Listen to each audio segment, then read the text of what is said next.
आइए आज हम लोग सीखते हैं क्लास 10th की बहुत ही महत्वपूर्ण रचनाएं जो बोर्ड के एग्जाम में बहुत ही ज़्यादा पूछी जाती हैं। देखिए लिखा हुआ है त्रिभुज ए बी सी की रचना कीजिए जिसमें बी सी बराबर 6 सेंटीमीटर, सी ए बराबर 5 सेंटीमीटर और ए बी बराबर 4 सेंटीमीटर। इस त्रिभुज के समरूप त्रिभुज की रचना कीजिए जिसका स्केल गुणक 5/3 हो। मतलब हमको एक ट्रायंगल है, त्रिभुज है, उसके समरूप दूसरे त्रिभुज की रचना करनी है जो 5:3 के अनुपात में है। देखिए इसको बनाने के लिए हमारे पास स्केल, पेंसिल और प्रकाल का होना अति आवश्यक है। सबसे पहले हम क्या करते हैं कि सवाल के अनुसार BC 6 सेंटीमीटर है तो हम सबसे पहले अपने प्रकाल और स्केल की सहायता से 6 सेंटीमीटर की एक रेखा खींच लेते हैं।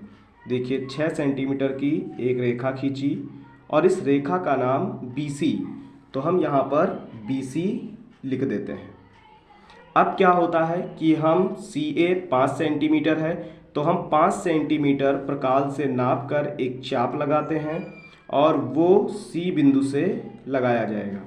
देखिए 5 सेंटीमीटर का चाप है और वो C बिंदु से हमने एक चाप इस तरह से लगा दिया। अब 4 सेंटीमीटर AB दिया गया है तो हम क्या करते हैं कि एक 4 सेंटीमीटर का एक चाप और नापते हैं और उसको हम B बिंदु से लगाएंगे।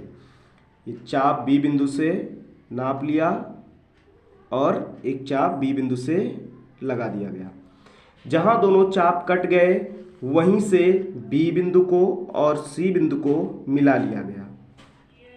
यह है हमारा B बिंदु जिसको मिला दिया गया और ये C बिंदु। इस तरह से दोनों बिंदुओं को इस कटे हुए चाप से मिलाया गया। जहाँ पर ये दोनों चाप कटे वहाँ A लिखा गया और इस BA रेखा को कुछ और आगे तक बढ़ा देते हैं, कुछ और आगे तक बढ़ा दिया गया। और BC रेखा है इसको भी थोड़ा आगे तक बढ़ा देते हैं। अब देखिए सवाल में कह रहा है कि अनुपात 5:3 का है तो ये ध्यान रखेंगे कि जो ऊपर संख्या लिखी होती है हमें उतने ही चाप लगाने होते हैं। कहाँ पर? B बिंदु से नीचे की ओर एक न्यून कोण खींच लेते हैं। न्यून कोण किसी भी कोण का हो सकता है, बस 90 से कम होते हैं वो कोण न्यून कोण कहलाते हैं। तो B से नीचे की ओर एक लाइन खींची जो न्यून कोण बनाती हुई है और हमें 5:3 में बोला गया है तो हम 5 का चाप मतलब 5 चाप हम इस नीचे खींची गई BX रेखा पर लगा लेते हैं। देखिए ये हमने चाप अपने मन से प्रकाल में कोई चाप नाप लिया है और B बिंदु से हम 5 ऐसे चिन्ह काटेंगे।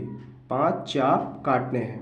पहला हो गया, ये है हमारा दूसरा चाप और ये तीसरा, 3 चाप हो गए और ये चौथा और अंत में एक चाप, ये पांचवा कट गया।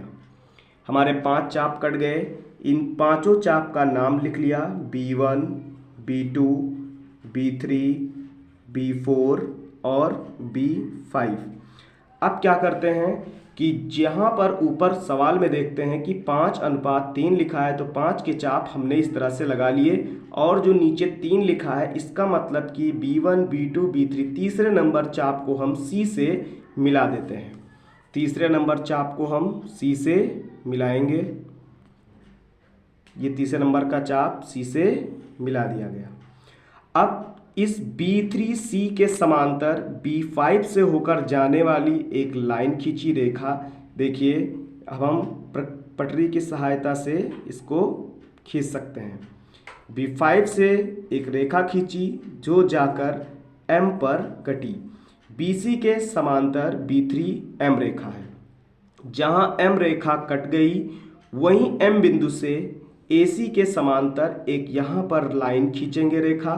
देखिए AC के समांतर फुटे की सहायता से, स्केल की सहायता से हमने इस A और C के समांतर M से जाने वाली लाइन ड्रॉ कर ली जो जाकर हमें N पर मिलती है।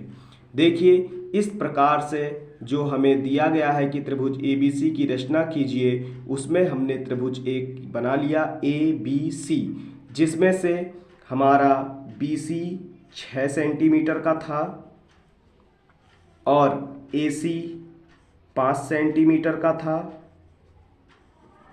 और BA 4 सेंटीमीटर का।